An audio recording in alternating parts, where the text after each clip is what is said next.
What's going on, everyone? Before I start the interview, I just want to say this is the outfit of the day, and thank you all for tuning into the Jarreau Effect Live. What's going on, everyone? It's Alvin Jarreau of the Jarreau Effect Live, and this episode is so amazing, y'all, because I have one of my longtime friends. I don't have a lot of friends, but if you're my friend, you family. And I got my boy Montreal Petway. This man came from overseas. You came from overseas, right? Yes, sir. Fresh out of Germany. Germany. Yes, sir. Before we get on Germany, I just want to say I'm so thankful for Montreal Petway because the Jarreau Effect wouldn't be the Jarreau Effect if it wasn't for this guy. Because high school, beginning of my senior year, I had a vision, the Jarreau Effect Live, where I do my interviews, cover the school, what the school have going on. This guy stuck behind me the whole way. 100%. This was the dude editing the videos, Yeah. getting out of class, recording the videos. Anything I needed, he got me. He got me, 100%, supported me all the way, man. And this man, he doing big things. Like, he keep me on my toes because you making money and you living overseas, you experiencing a different life that I'm trying to get, you know what I'm saying? So respect that. And make sure you keep people in your circle who's elevating and who makes you want to elevate. And Montreal Petway is a world changer. When you're positive, fun, respectable, you're a world changer. This man changed my world, and he's changed so many people's world, man.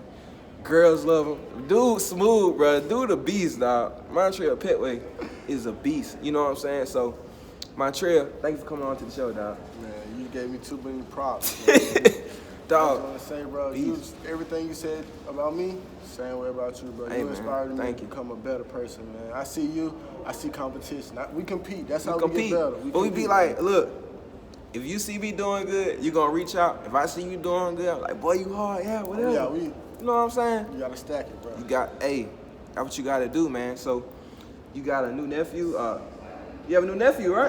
Yeah. I ain't never. Yeah. I seen him when I just got back recently. I got back July 19th. I seen him for the first time July 20th. He just turned 1. Keontae Jr.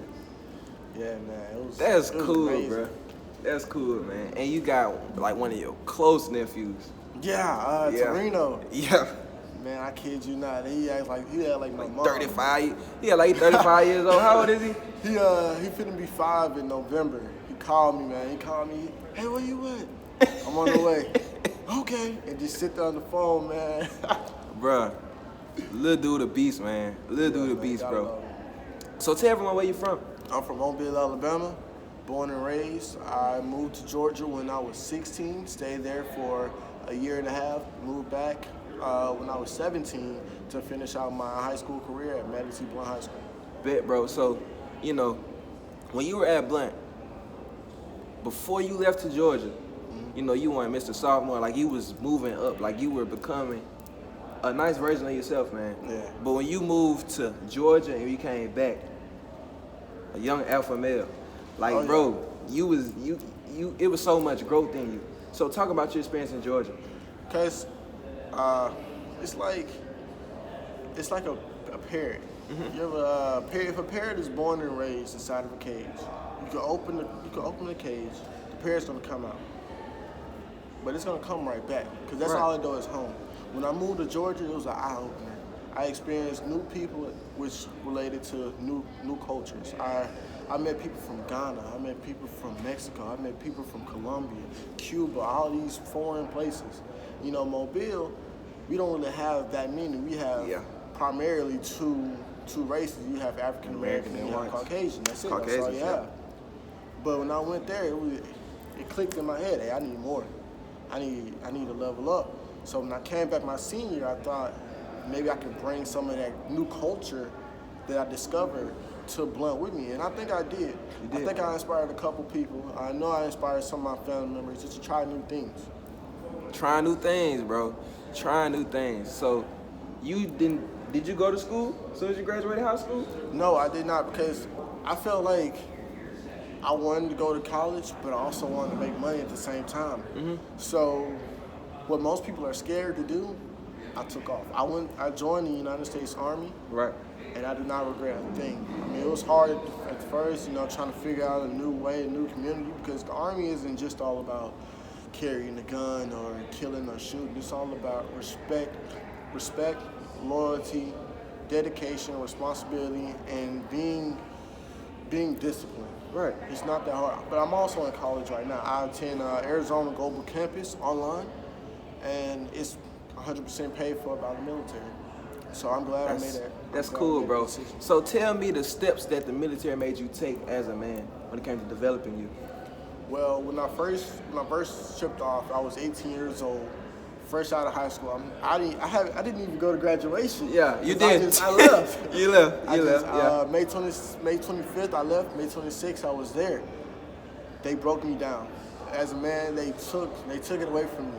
But within the next 2 weeks, they built me back up because I met new people. I met people that was 35 years old on the same level I am, but they had life experience. And, Wow. you know, it's 56 people in one bay.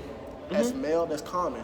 So, 56 males, we exchanging stories. It's not really all about kid. You're not a kid anymore. So they treat you as an adult. You learn stuff from new people. So I feel like over the years, it's matured, and every day I learn something new. I recently learned, they tell you to save money as a kid, but they don't really tell you how. So lately, I've been trying to figure out, how do I save money? How do I get to the next level? How do I get myself to a higher ranking? And it's all about connecting with the right people, the discipline, and the responsibility. You got to take responsibility for all your actions, and you got to be accountable for what you do. Bro, I just had one of my last videos. I was talking about traits that make you a desirable person. And I said one thing is holding yourself accountable. And bro, us as young black men, we have to hold ourselves accountable for the stereotypes displayed about us in society. We have to change that.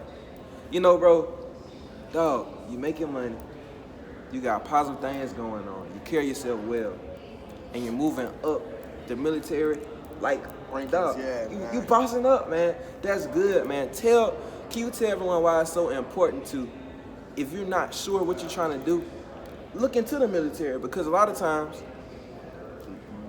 military recruiters will come to school and they'll be like, well, are you interested in Coastal Guards, interested in this? People just brush them off. Yeah. But when they brush them off, when they graduate, they're like, oh my I gosh, should've went. I don't know what to do. I should have. You know what I'm saying? They have no plan. So tell them why being in the military can give you a good option. I feel like if you don't know what to do, the military has over 100 jobs you can do. From being a cook to washing clothes to dealing with missiles, artillery, intellectual things. It's like you can get into any job you want. And it also develops a trait, because what people don't really know is the military isn't just about the soldiers. It's also a civilian side to the military that people don't really know. For every job that's in the military, I fully 100% believe there's a civilian side. So if you don't, like me, I jumped into the finance corps. I'm part of the finance corps in the Army. So there's a civilian side we work on. So if I know, hey, I like this, I like being in the military, I like being in the benefits, but I don't like working out every morning, I don't like no one over me, like as hard as soldiers do, you can go to the civilian side. See, you can also, you can discover new places as well. It branches you out. Like me, I'm one of the lucky ones. I got sent straight to Germany, overseas. So I consider myself pretty lucky. And while I was in Germany, it's not just Germans. You also have the U.S. Army over there and the Air Force, and the U.S. military is the most diverse organization in the whole wide world. Right. You'll meet people from Turkey, people from Pakistan, people from Colombia, people from Cuba. You'll meet anyone and anything. So it helped me not discover who I am, because I don't feel like I discovered who I am yet. But I feel like I'm really getting there. I feel like every day I learn something new about me, myself, and the world. That's so cool, man. That's so cool, bro. So when you were on base, when Yes. you just got in the military, you were meeting different people. Yes. So tell me why, as a person, if you want to move up, level up in your life, you have to be well cultured. You have to know different people, what different people like, so you can move and please different crowds. So you say you met people from Africa, Yeah. probably Greece, England, whatever. Yeah. And that's dope. So tell me, how is that you're a young man from the South. You meet people from all over the country. All over the world. It's like All over the world, yeah. All over the world. it's really about how you address yourself. If I address myself as I'm from Mobile, Alabama. No, I'm just a young black man striving to be great. I'm from Alabama, yes, that is correct. But I conduct myself as a young man. You wouldn't know where I'm from. You might hear it after a while in my accent, but you got to know how to address people because, some things, it was something I did. I didn't mean to offend. I forgot where he was from. I tried to shake his hand, and they don't do that. I didn't know that. I offended him, but I apologize because I didn't understand. Learning new culture is a really amazing thing. Also, pointing your finger at some people, they can take it as a threat. Touching their head, touching their hair, touching their body. That's disrespectful to some people in some cultures. So learning new cultures is like, I feel like it's a necessity for the world that's changing today. Bro, and you was just like, well, you tried to shake someone's hand, and that was offensive. But you remember you just said accountability? Yeah. You held yourself accountable I apologize. and apologized. I told you. Dog, the Jarrell Effect Live is full of gems. This is a young man. He just said he held himself accountable. And there's 30, 40-year-olds, grown people who doesn't even want to hold themselves accountable. And that's big. And I want the younger generation to really realize that we can be that. It's not hard. Just be respectful and learn. Expand your mind. Talk to different people. Talk to different cultures. Man. So you lived in Germany. Yeah. Talk about the experience in Germany. You a black man, travel from the South to Germany. You getting a lot of things paid for. You're working, you're making money, growing, meeting new people, socializing. How was that? I love the fact that I moved.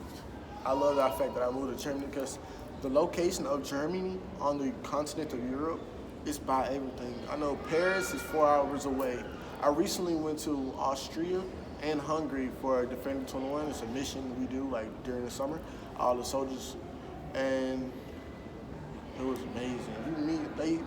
Sometimes they'll side eye you, but they don't side eye you as an American. As a African American. Mm-hmm. They see us as Americans. That's what I love about going to foreign countries. They don't see me as black. They don't see them as white. They don't see them as Mexican. If you have an American accent, right, everyone considers you American. That's what I love about it. There's no discrimination, truthfully, because they love you. They love you. I was in a hookah lounge one night, the night with the pals, and a German. The pals. Because it's females, yeah. Man, it's all of us. Yeah. A German, he came out of nowhere. He sat down next to me. He started speaking German to me. I said, I speak English. Hey man, let me buy you a drink.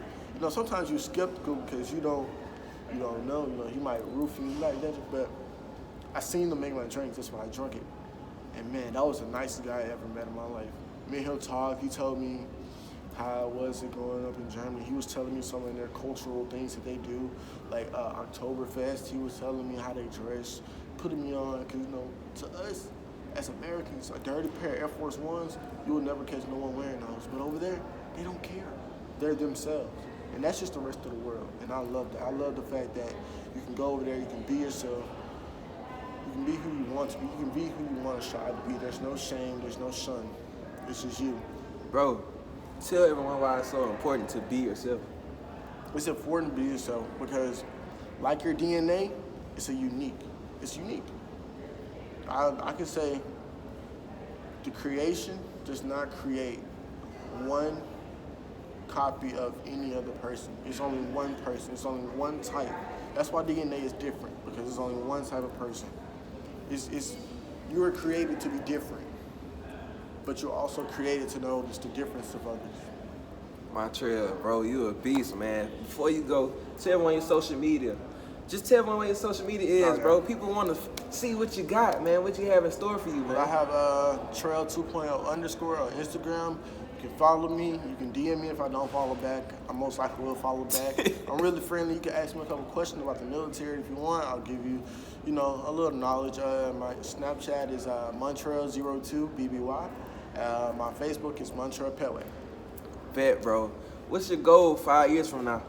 5 years from now, what's my goal? To be higher ranking in the military and to at least have one child. One child with a dog. I get my dog first before the child. That makes sense. That makes sense, bro. That makes sense, bro. Is there anything else you would like to add before you go? I just want to say, be yourself. You are you. You are yourself. Patience is also a very key part of life. I was just telling Mr. Giroux here, I was telling him that me and him started together at Manatee Blunt High School with the recording. Now look at him. He's on the radio. I'm proud of him, if anybody else. I'm proud of him. I see him. I see me and him in the principal's office trying to get a room, trying to find supply. We cussing. We telling the people in the front office, hey, can y'all be a little bit quiet? We telling them to go. Yeah. We didn't have microphones. We didn't have anything. We just had the phone. And we didn't have a tripod, dog. It was him holding his phone steady as possible for me, dog. Oh, my God. Do the beast, man. Do the beast. With patience. That's all I'm going to say is patience. Patience is a key part of life. Bet, man. Thank you for coming on to the show, bro. No, thank you for having me. Man. My dog, Anytime. Montreal Petway, y'all. 5 years from now, we're going to redo this same interview. We're going to see where we at then. Hey, you know how we get down, y'all. Thank you guys for watching the Giroux Effect Live.